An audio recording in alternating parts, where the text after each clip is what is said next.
Okay, basic semiconductor class is very important for all the students, but especially for layout. So why? Because layout, as a layout design engineer, will deal with your transistor level. That means your basic level. So you will deal with what is source, what is gate, what is drain, what is substrate, all the terminals. So it is very much important to know how it behaves. So once you have drawn the transistor, you should know what is that, how it functions, and how to give the connections, and giving the connections, how it works. Okay, so that's why we are going to start with basic semiconductors. Before going to semiconductors, okay, let's go back. So in the materials, we have mainly of three types. One is conductors, one is insulators, and one is semiconductors. So what is conductors? Can anyone tell me, those who are attending online, what is the main differentiation?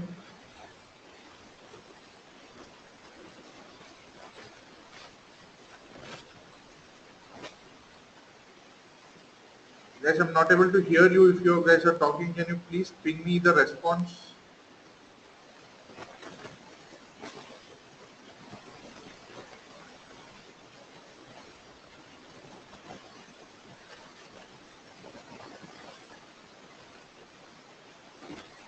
Okay. So yes, metals. So metals are good conductors. Not only metals, it depends on the atomic structure of the material. Yes, band gap is zero. So it mainly depend on the atomic structure of the material. All right. So if you have, you know how the atoms contains nucleus. Yes, yes, Satya, that is correct.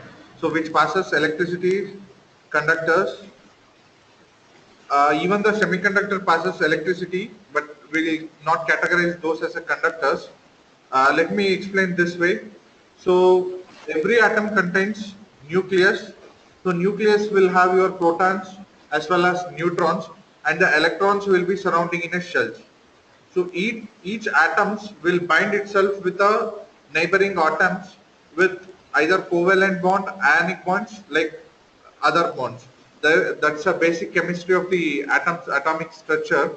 So our metals will have a strong neighboring bond, and they will have a free electron structures. So just let's think that all the metals are good conductors. So and the insulators, which does not have any free valent electrons to transfer the electricity, those works as a insulators. So our semiconductors falls in between the conductors as well as insulators. Okay, so semiconductors, we have, now let's see what is semiconductors. Semiconductors are materials whose electrical properties lies between conductors and insulators. So what are the mainly examples for semiconductor material is silicon and germanium. Okay, so but the main industry will use mainly of all the silicon semiconductors. So there are various factors for that. Even in that matter, silicon is bit stable compared to germanium. Okay, so now let's move on to the types of semiconductors. What are the types of semiconductors, why we will use it, and which one we would prefer? So you have mainly two types of semiconductors. One is pure semiconductors or intrinsic semiconductors, and one more is extrinsic semiconductors. So let's see what is pure intrinsic semiconductors. A semiconductor material which does not have any kind of impurities, and it behaves as an insulator at 0 Kelvin. Okay, if it's not heated. Okay, at ideal temperature, this semiconductor materials behaves as a insulators. But in the normal temperature or when it is heated, this semiconductors behaves as a uh, conductors, but not fully conductors. It behaves as a semiconductors. Germanium, silicon are the best example for intrinsic semiconductors. So now is eccentric semiconductors or impure semiconductors. So these are the types when doped. Any questions you can ping me in between. Okay, so these are the conductors when doped with the impurities, the conductivity of the material is increased. Okay, so these are impurities can be found in your group elements. uh, I need to explain the chemical structure, but we'll discuss the acceptor and donor. So for now, you think that there is a two types. One is pure semiconductors and one is impure semiconductors. So pure semiconductors at ideal temperature, they do not conduct, but when heated, it conducts. The impure semiconductors are those which are impurities or doping is there. So they work as a very good semiconductors. So in again, we will use eccentric semiconductors. In that we have two types. One is n-type semiconductors and one is p-type semiconductors. N-type semiconductors also called negative type semiconductors because the charges are the carrier charges or electrons, and in p-type semiconductors the charges are holes. Okay.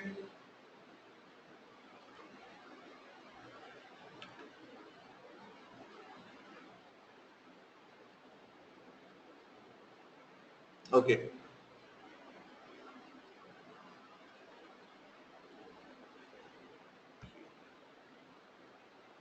So somebody has pinged. Guys,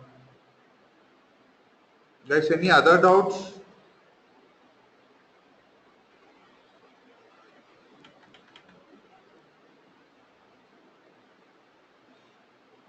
Okay. Let's move forward then, if you don't have doubts. Okay. Okay. So now, what is P-type and N-type semiconductors? Okay. So P-type material is the one which holes are majority carriers. That is, they are positively charged materials. So you have a silicon and it is doped with other dopants are boron, aluminum, nitrogen, gallium, indium. So if you take a pure silicon structure and if you are doping with these materials, you will get p-type semiconductors, or in other words known as, these are all known as donors because they have one extra holes. The number of holes in the valence electrons are more. Okay, so there is one more type that is called N type of semiconductors or the acceptors, which has a majority charge carriers as electrons, or we call it as a negative type semiconductors whose electrons are majority carrier charges. So net charges are negative. Example is phosphorus, arsenic, antimony, and bismuth. Okay, so these are the two basic type of semiconductors. These two plays a very important role because this we will extract the all your FinFETs, MOSFETs, BJTs, TFETs, all. Okay, so there are mainly two types. One is positive and one is negative. P-type semiconductors has holes as majority charge carriers. N-type semiconductors has electrons as majority charge carriers. And one more thing needs to be observed is the mobility of electrons are the negative charge carriers are more compared to the holes.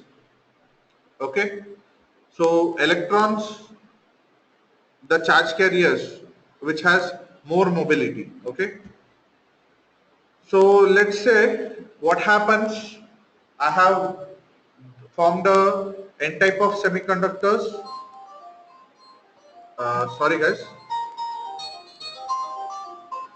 1 minute.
Those who are attending online, can you just ping me what is uh, P to N? That is correct, but what is the current conduction direction in terms of electrons and holes?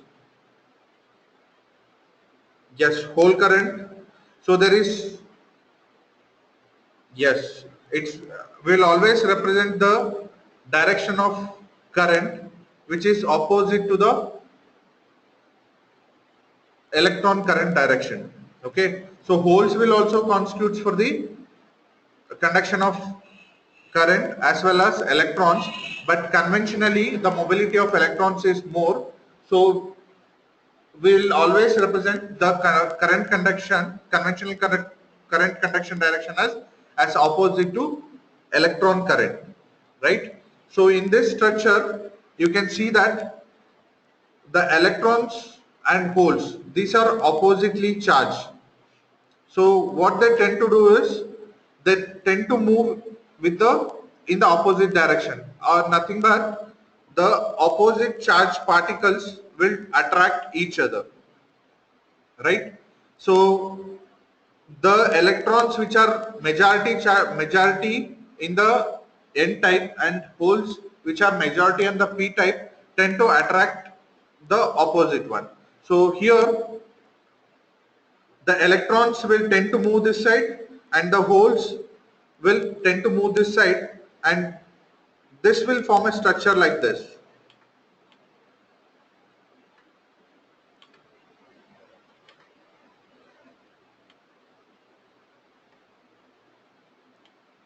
So this will form a structure like this.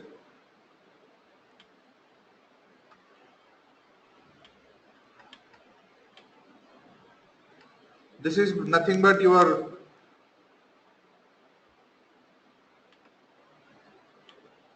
P type.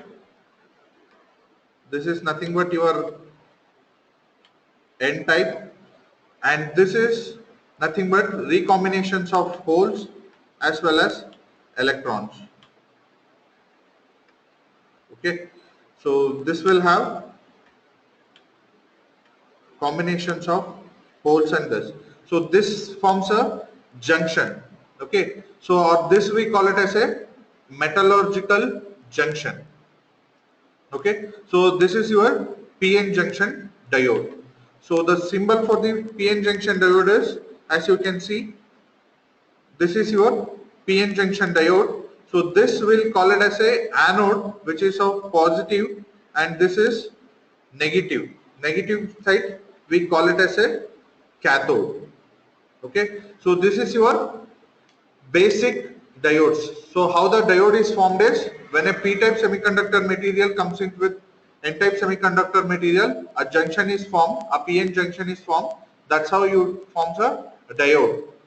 Now let's see what are the characteristics of the diode. So diode always conducts in one direction.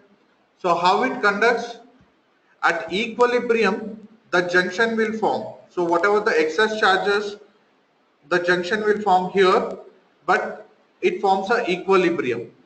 So this,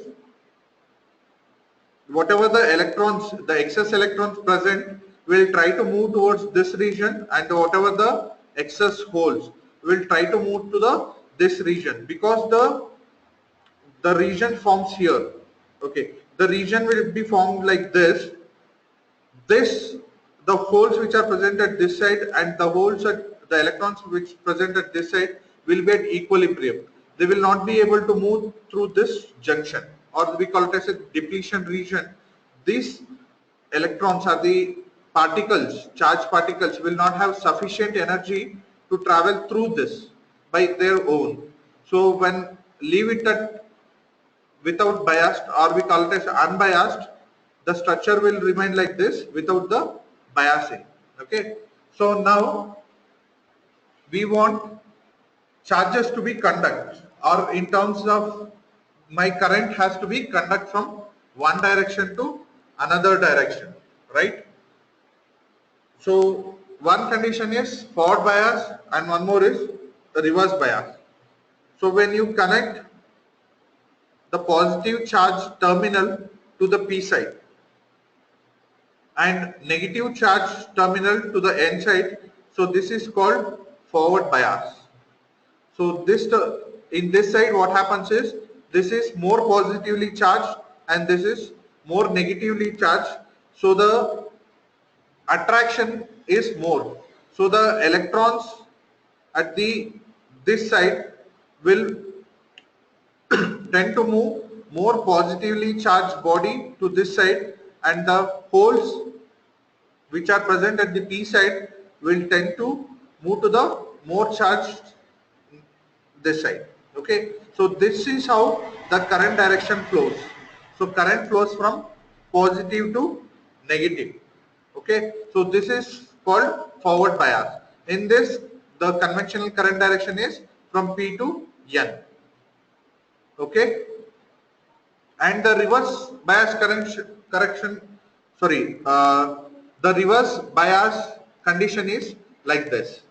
So as I informed you, so this is my depletion region. Okay, so in reverse bias condition, as you can see, the width of the depletion region is increased. So why is that? As you can see, the p side or the positive side which is connected to the negative terminal, and the negative side which is connected to the positive side. So what happens is the recombinations of electrons and holes takes place, and your majority charge carriers or the holes from this side and electrons from this side will reconcile, or the recombination happens, and there is no flow of current in reverse bias condition except the leakage current. Okay, there will be small amount of leakage current even in the reverse bias condition. Make a note of this. This property, the property of the leakage current, yeah, okay. The property of the leakage current will be used in diodes. So we will use those as antenna diodes in the future while doing the layout. Okay, that is the important property. So when a PN junction is at the reverse bias, there will be a small leakage current. Okay guys, uh, so now just 5 minutes. So now the characteristics of diodes. So diodes will always conduct the current in one direction. When I say current conduction is majority of current, not the leakage. Okay, so diode always conduct current when forward bias, assuming ideally zero resistance, and diodes will not be conduct any current in the reverse bias. As I told, there is a depletion region forms and the width of the depletion region is high, so there is no forward bias current condition. There will be only small amount of leakage will be there. Okay, so next comes the IV characteristics of an ideal diode. As I told, in the forward bias conditions, as I tend to increase my voltage, the current also increases exponentially. So initially when you apply, and one more thing, the important thing is the cutting current or the threshold of silicon and germanium. So silicon has 0.3, 0.7 and germanium has 0.3 volts as a cutting voltage or threshold voltage. So after that it rises exponentially. Okay, so this is the ideal characteristics, but in practical the characteristics of an ideal characteristics of diode will be like this. Okay, so as you can see in reverse, this is the curve, and here in the forward bias condition just below 0.6. Okay, so this is your basic of semiconductors. So what we have covered is what is semiconductors, why we need to study semiconductors, what is insulators, what is conductors, what are the properties and types of semiconductors, and what is N type of semiconductors, what is P type of semiconductors, and what is the difference, what are the impurities we will add, okay, all this, what is diode, what is the, what is biasing. Biasing is nothing but connecting a voltage, okay. So, and what is the conventional symbol for diode and how the diode conducts, okay. So any doubts in the basic, guys? You can just ping me. Any doubts? I'm just unmuting myself for the class. Okay. If you have any doubts,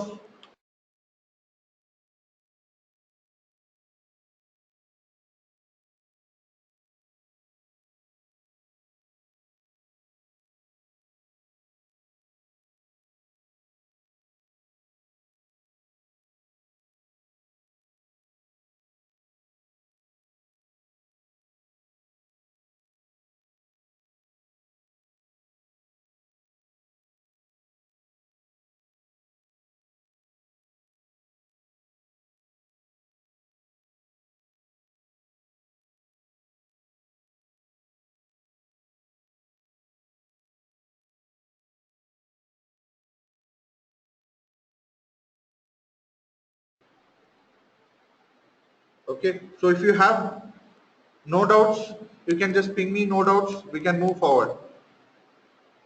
Okay.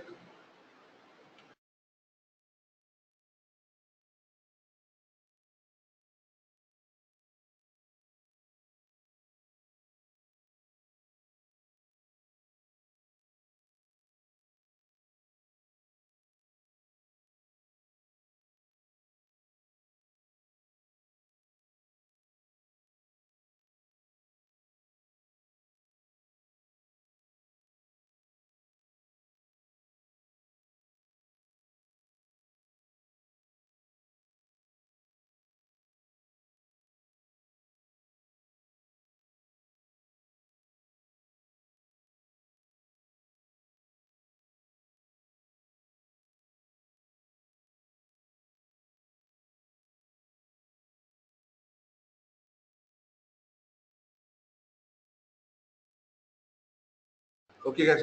Just 2 minutes for class students. Some doubts. I'll be continuing in just 5 minutes. Okay. You guys can take a break of 5 minutes. And if you have any doubts, you could ping me. Okay.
Called MOS.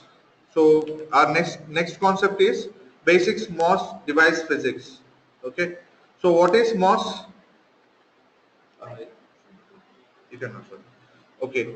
So those who are attending online, can you just ping me what is MOS?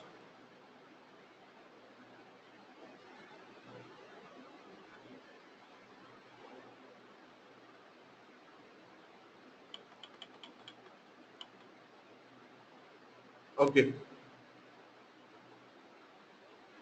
So metal oxide silic sorry. Okay, metal oxide semiconductor. Okay. All of you guys are able to hear and see the screen, right?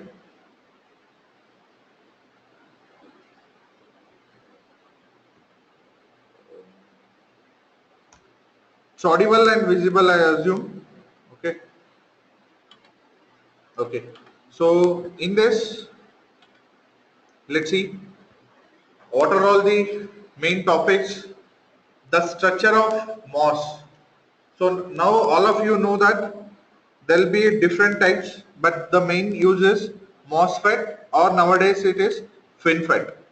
Okay, so, but the basic is MOS, metal oxide semiconductor structure. That is the basic, how it is and how it is formed. Now once the MOS is formed, what is the current and voltage characteristics, and we'll see what is the second order effects, and after that we'll see what is the device models. Okay. Okay.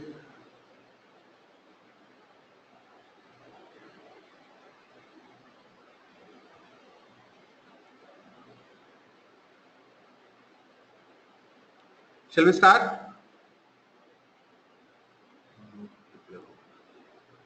Okay. Let's start from two structures. So all of you know in NMOS, in MOS structure, we have NMOS as well as PMOS. So NMOS is the one where your source and drain are n-typely doped. Okay. So we'll see the structure NMOS. So this is your NMOS structure. So you have P substrate and you have NMOS, that means N plus, which is of source, and one more is N, which is of drain, and this is your gate. Gate is formed by polysilicon. Okay, and as you can see here, this is your channel length and this is your oxide. So this is metal oxide semiconductor MOS. That's why we call it as a MOS. This is your metal which is gate is connected, or in fact all the terminals which are connected to gate, and this is your oxide and this is your semiconductor. So metal oxide semiconductors, that's how the name MOS originates. So why we call it as a NMOS structure? Because as you can see, the source and drain are heavily doped with N type of semiconductors. So N plus, this significant is it is of heavily doped with N type. Okay, and P is here I have not put it any of plus or minus. The plus or minus just indicates the concentration of the dopants. Okay, it's not the current conduction direction or anything, it just indicates the dopant concentration. N plus means the concentration of doping is high, and P minus is the concentration of doping of P type is less. That is the significance of N plus as well as P minus. Okay, so in an NMOS structure, as you can see, the substrate or the body which is of lightly doped with P, and the source and drain are heavily doped with N type of semiconductors, or N type of dopants. Okay, so and in one more structure, how we will use this, there is a body connections, or we call it as a substrate connection, that we use it as a highly doped P plus. Okay, so now before going to the before I explain next points, please can anyone just ping me why we taken a separate P plus, or the body connections or the substrate connection. Then we'll go ahead. Okay. So guys, you guys need to ping me the answers. Otherwise, I'm assuming you're not getting the point. Either you can ping me your answers or you can ping me your questions. then only we can move ahead.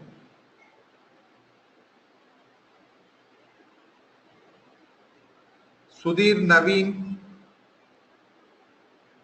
Satya.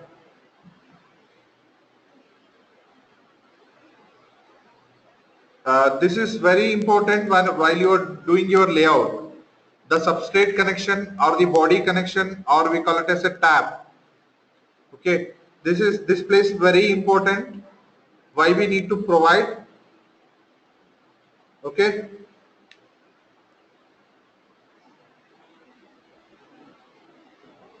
Okay.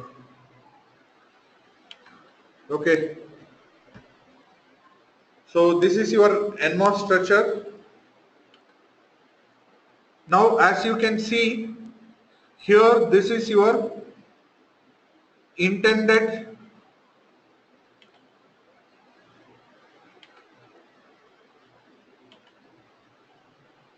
okay. So one of you have pinged this for a VT change. Okay, but ideally we want your threshold voltage or your VT to be ideal. I don't want it to be changed. So the connection, the substrate connections we will give to stabilize the something called body effect. We will discuss that. That is called second order effects. Okay, so that is a body effect. So ideally we will try to avoid the body effect. That's why we will give the substrate connection or the body connection. Okay, so this plays a very important when you are discussing with latch up. So how to avoid latch up and what is latch up and all we will discuss in the future, but try to remember this point. The substrate connection or the body connection has to be given in order to avoid latch up effects in your layout. Okay, so let's see. So this is your channel length. Okay, so the distance between your source and drain is called the channel length. Okay, so when I say something like technology node, suppose 180 nanometer or 90 nanometer or 28 nanometer or recent 7 nanometer, it signifies the distance between source to drain or the channel length. So the tech node depends on, this is the significance of the technology node, the distance between source and drain or the effective channel length. Okay, so as you can see in this diagram, your intended channel length is shown in L drawn. Okay, whatever under gate, okay, from this edge to this edge, that was my intended channel length. Okay, but due to the what we can say shortcomings in our manufacturing techniques, the drain and the source, it is just extended near here also. Okay, in the up in the under the your gate region also. So the effective channel length is decreased. Okay, so this is not an ideal channel length, so effective channel length is decreased. Okay, so this point we will discuss while discussing your CMOS fabrication or the steps of fabrications. Okay, so now let's see. Okay, so in one more questions, universally we will always take the base as P substrate. Can anyone tell me why? Why we will not go for N type of substrate? Why we will go for P type of substrate? A very important question for the point of view of interview also. Why we will go for P substrate, base as P substrate? Why not N substrate?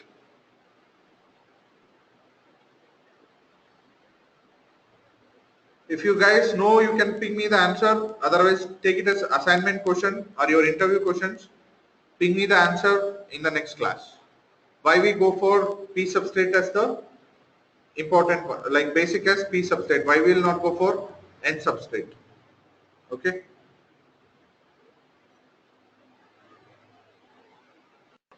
Those who are attending online, guys, can you please ping me yes or no? Whether you guys are online or offline, I want to know.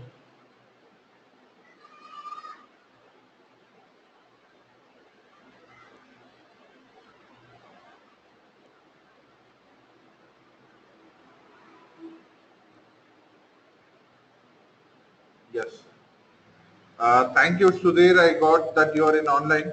So now you know that if you can see in the screen, the source region as well as drain regions are heavily doped with N-type. That means the charge carrier or the free electron, the density of free electrons is higher as well as here. Okay, in the p substrate, the majority charge carriers are holes, only the minority charge carriers are electrons, right? So in the PMOS, it's just opposite. So let's see how we will use combinedly. Okay. So NMOS and PMOS we will use combinedly and we call it as CMOS. Complementary metal oxide semiconductor. Can anyone know why we the structure, the combination of NMOS and PMOS, call it as a complementary metal oxide semiconductor? Why we call this as complementary metal oxide semiconductors? What do you mean by the word complementary metal oxide semiconductors? Okay, any online answers? Why we call it as complementary metal oxide semiconductors? You have both NMOS as well as PMOS, but combiningly, if you are using, we call it as complementary metal oxide semiconductors.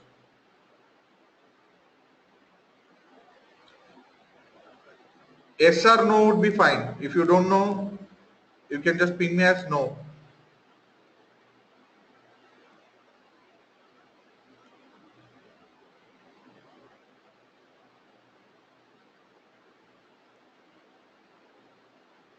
Okay.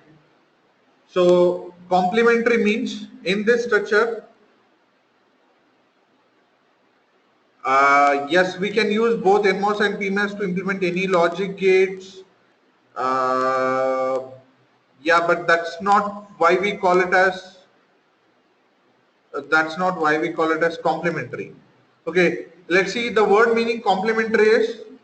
Okay, so what happens is here you can just think simple as this: when NMOS is on, PMOS is off.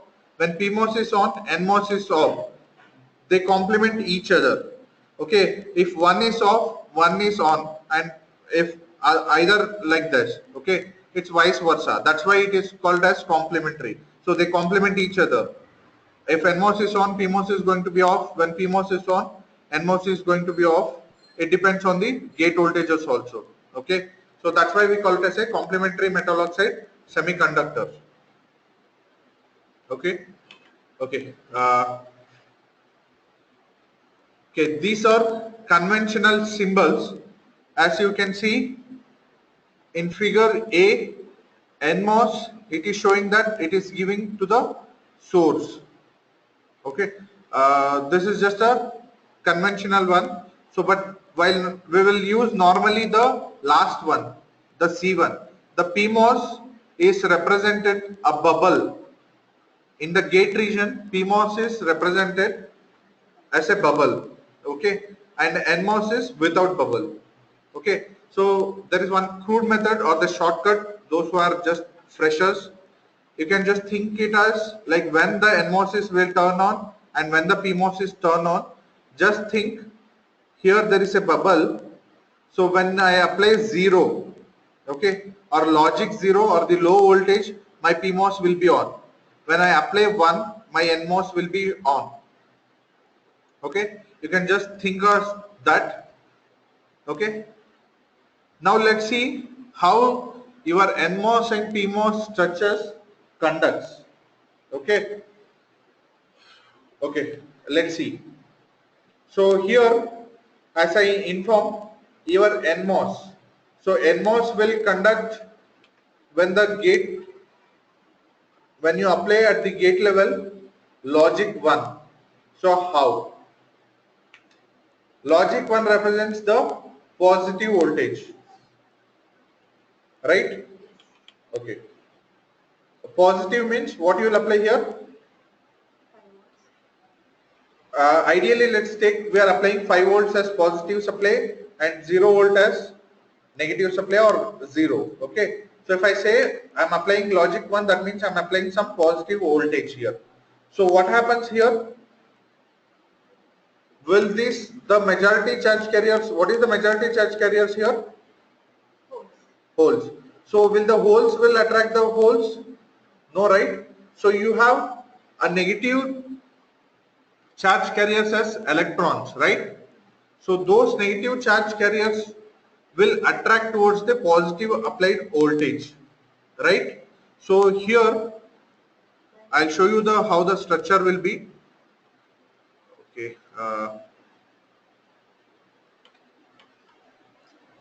Let's think here.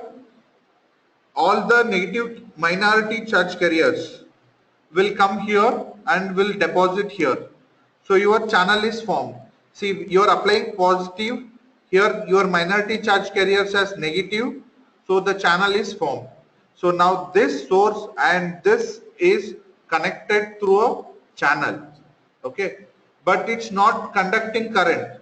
I'm just saying the channel is formed between source and drain, but it's not conducting. So as long as there is no voltage between source and drain, there is no voltage difference between source and drain, the conduction will not happen. When you apply gate voltage for any NMOS or PMOS, the channel may form, but it does not mean that it is conducting. Okay, so always please note this point. Whenever you apply a positive potential for a NMOS, the channel is formed because it attracts the minority charge carriers, that is electrons, which are presented at the substrate. Okay, so here what happens is, here this is a metal and this is, you can just think of it a metal, that is, it is a charged particles. These two are separated by oxide. This is of insulator type. So now you can just think of, this is a capacitor. So capacitor forms between your gate as well as your substrate. Okay, this you can just assume it as a parallel plate or the metal plates, parallel plate capacitor. Okay. Okay, so now you know the symbol. So the same applies for PMOS. See here, you will apply negative current or the logic 0. Logic 0, what happens is, in NMOS there are minority charge carriers, that is holes. So all the holes will get attracted towards here, right? So it makes the channel. Here the holes will deposit in the P channel. So this is P channel. Same here, negative, it will attract the holes. Okay. So this is how the the channel is formed in both NMOS as well as PMOS. But think that I have not given biasing the in source and drain. I am just giving the gate voltage. So whenever I'm applying gate voltage, you are forming the channel, but it's the conduction is not there. Okay. Okay. Now let's see what is the ideal characteristics. Okay. So ideal characteristics would be like this. See here, let's assuming that it's a NMOS. This is in this NMOS structure, I'm applying the small gate voltage. Okay, so what happens is, the small carrier charges will get attract, and as soon as I'm increasing the gate voltage till it reach the threshold voltage, or we can call it as a VT, it starts, the channel is formed. Okay, and as you increase the voltage, the more all the minority charge carrier will attract towards the gate and the channel is stabilized, or the charge carriers which are present at the channel will increase. Okay. Okay. So now let's see the basics. What is IV curve? This is nothing but the characteristics curve or current voltage curve. What is transconductance and how you will use your MOSFETs or your MOS devices in the as a resistive devices in the linear region, and what are the second order effects. In that we will discuss body effect, channel length modulation, subthreshold conduction. Okay, so we will discuss all this all this. Any questions? Okay, uh, let's start with, okay, as I was explaining, sorry, these diagrams are here. As I was explaining, now assume that there is a voltage difference between your source and your drain. Assuming this is a NMOS structure. Now you can see the source is connected to the gate. Source is connected to the ground. Assuming this has 0 volts, ground has 0 volts, and your source has some positive potential, right? So whenever this forms as a, here at the gate you are giving some potential. This is here positive potential in the N substrate. So when you apply positive, so the minority charge carrier charges whatever here, it will come here like this. So negative ions. So this forms a channel. Now there is a voltage difference between source to drain, right? Guys, you are getting, now there is a voltage difference or the potential difference occurs between source to drain.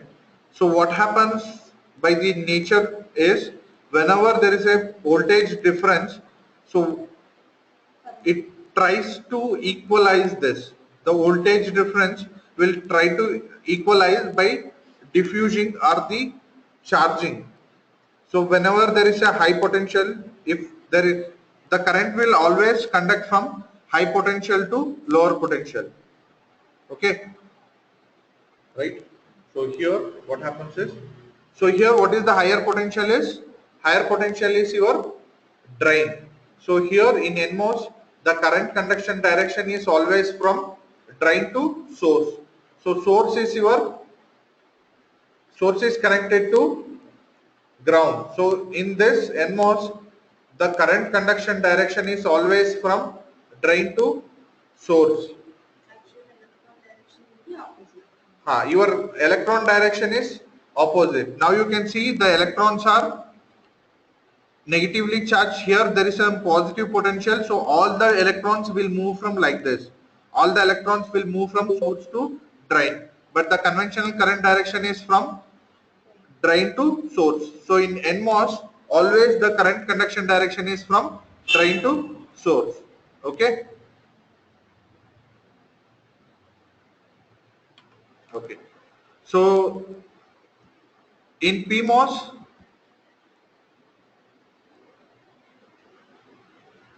okay, let's assume this as P plus and P plus, this is as N well, or anyone wants me to draw the PMOS structure, or you can just imagine this as P plus, and this well as N well, and this as, instead of electrons, as holes. Okay, so here what happens is, you need to change the polarity also. In PMOS, the source is connected to positive potential or the high potential, and your drain is connected to lower potential. Okay, so the current always conducts from positive potential to from source to drain here. In PMOS, the current conduction is source to drain. In NMOS, the current conduction is from drain to source. Okay. So now let's see what are the capacitances formed. Let's see what are the capacitances formed. So as I was explaining earlier, between your here the metal plate as well as here now it is substrate, right? There is a capacitor is formed between oxide and silicon interface, which is separated by oxide. Oxide acts as an insulator, so the capacitor is formed. And there is one more capacitor in the case of depletion region or when the channel is formed. See here, this is the channel is formed, but here you have positive, here you have positive, but this is of negative. So here also one capacitance. Okay. So there is two capacitances formed in the case of NMOS. Okay. And very important point, as the gate voltage increases, the potential at the capacitance of this will increase. Why? Because all the minority charge carriers will move towards this and the insulation is high, or the concentration or the number of charge carriers will be high. Okay. And it will reach one point, it will reach the saturation level. The conduction of current will reach to a maximum that we call it as saturation region. Okay. Okay. Now let's see how the threshold will, what happens when I apply more threshold, right? So when this depletion is formed, depletion is nothing but here you have positive, here you have negative, and it is separated by some junction, right? So no further change in the width of the depletion region as it has already reached the maximum, right? So a continuous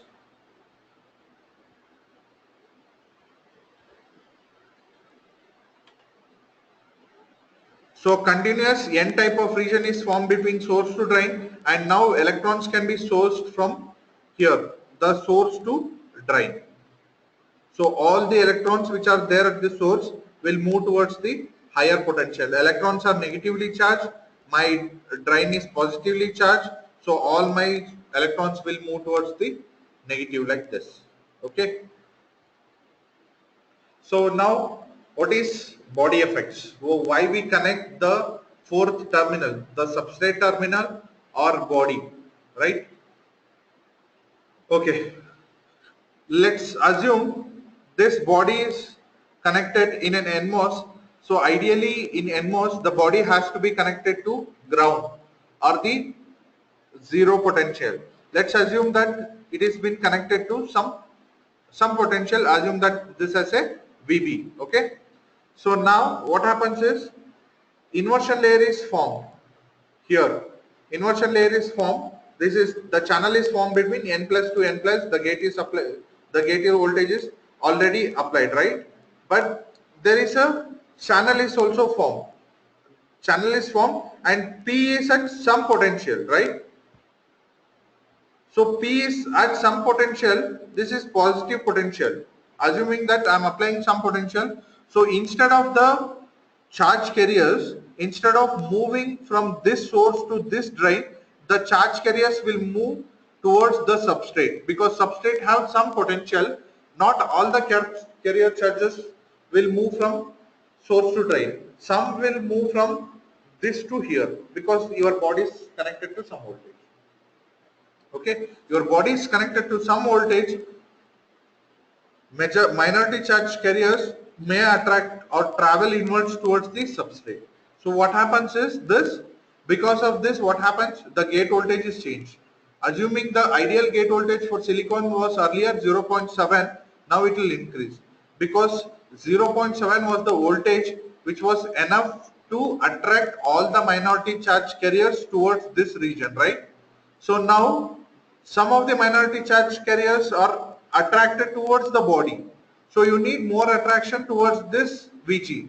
So in this case, the threshold voltage is changed. So this is called body effect, or the this is called body effects.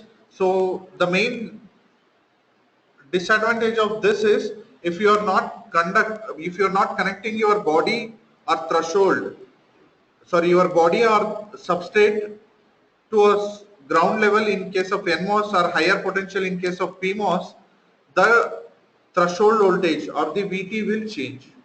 So that's why we will always connect the threshold or your substrate or the body to ground in case of NMOS, in case of PMOS, whichever the highest potential available. Okay.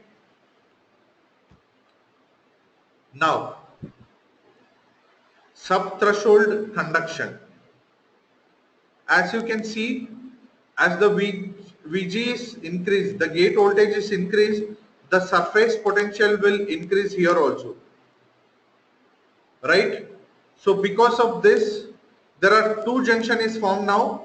This is body to source and body to drain. Here there is N, this is P, N, this is P. NP, NP, N is connected to negative, P is connected to positive. That means here it is a diode is formed. So what is diode? Diode is combination of P and N junction, right? So PN junction diode is formed, and PN junction is forward biased when in case the positive voltage is applied to P, right? So now here you can see this is forward biased. Instead of the charges flow from here to here, now the charges will flow from here to here. So this is called subthreshold conduction, and here this is in the negative reverse bias. Okay. So the density of minority charge carriers depends in difference between the voltage across between these two. Okay. Okay. So now implant of P plus dopants to alter the threshold. The threshold voltage can be adjusted by implanting dopants into the channel area during fabrication. Okay. So we have already explained this forming of inversion layer. Okay. Now let's move on to the next concept, how we can use your MOSFET as resistive devices. Those who are attending online, can anyone tell me how we will use your regular MOSFET as variable resistance?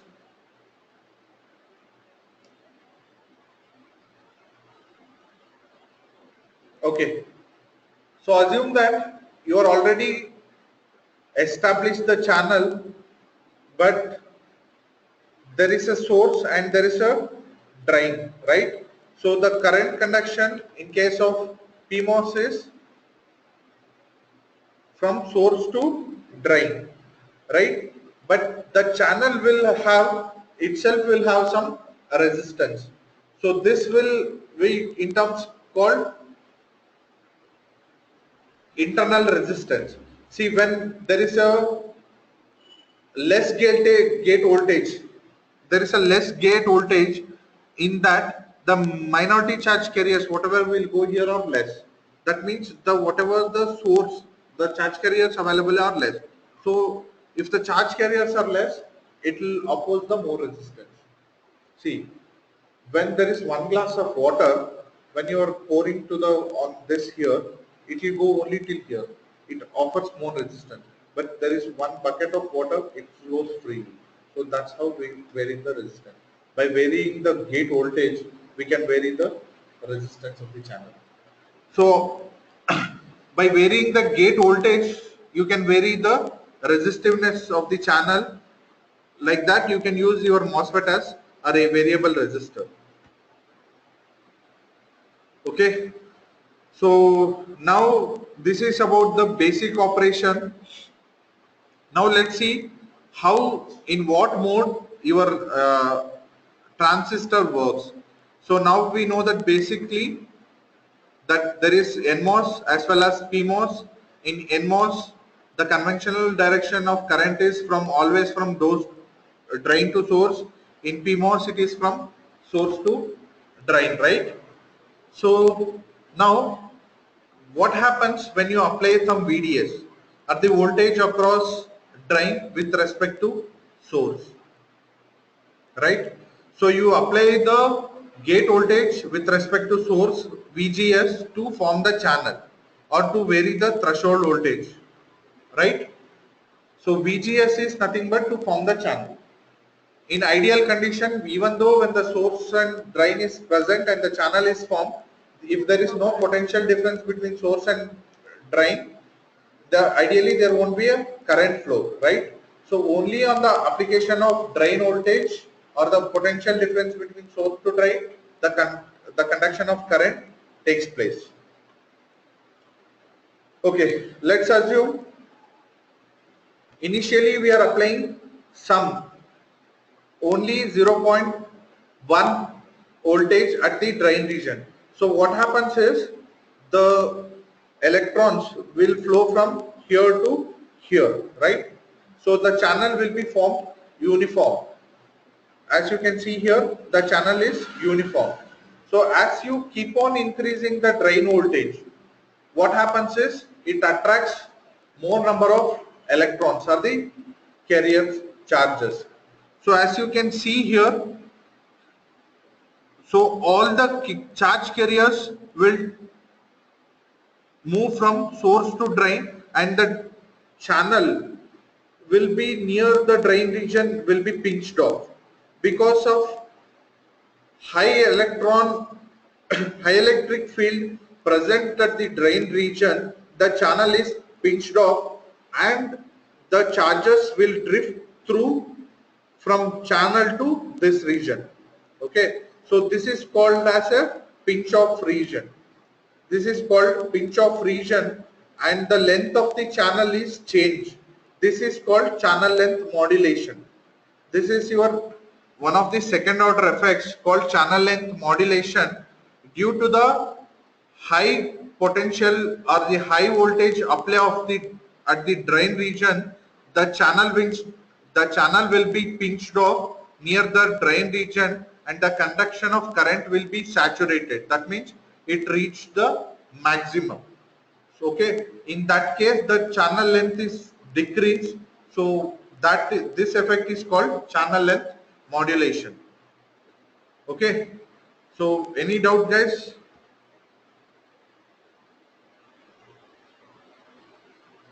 Any doubts? As you can see here in this figure,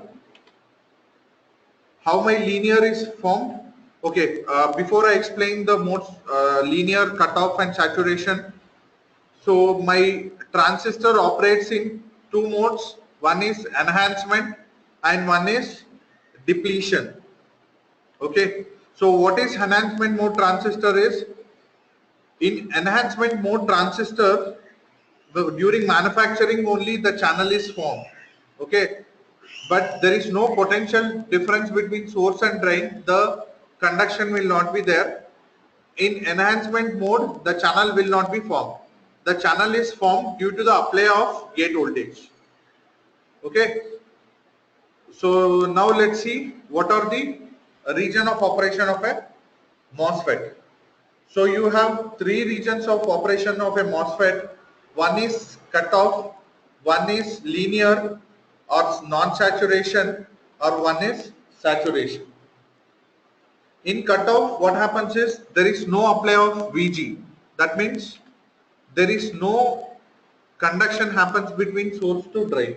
As channel is absent in terms of VG equal to 0, there is no conduction of current from source to drain. Yes, VG. VG is gate voltage. See, there is gate voltage is 0, right? That is also cut off. And one more is, although the channel is formed, your VG is there, okay, the channel is formed and VD is 0.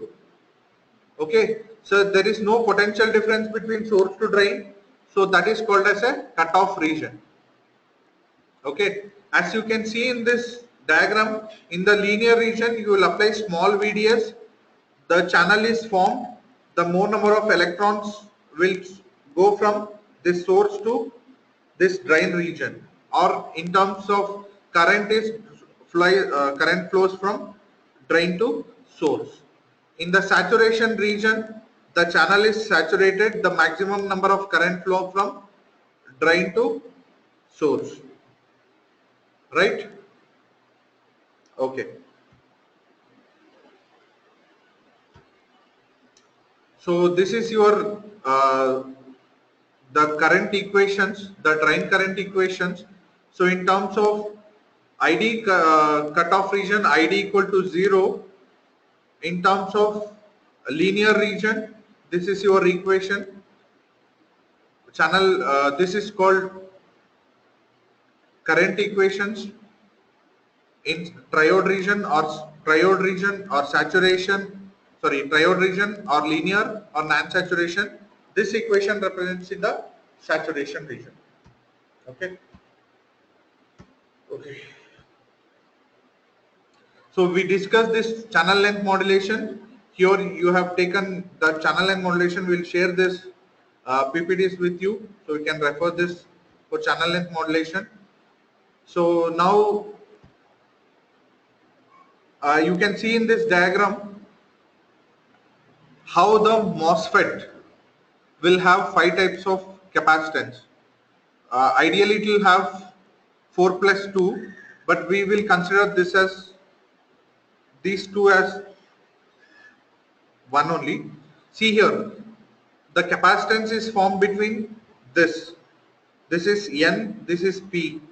Here insulator, the capacitance between source to channel, the capacitance between gate to source, the capacitance between gate to drain, the capacitance between drain to substrate, the capacitance between oxide to substrate, the capacitance between gate to channel. Okay, so there are mainly, you can see, gate to drain, drain to body, gate to source, source to body, gate to body. Okay, and mainly gate to body. So there are 5 types of capacitances formed. We'll discuss what is the use in the next class. Okay, guys, those who are attending online,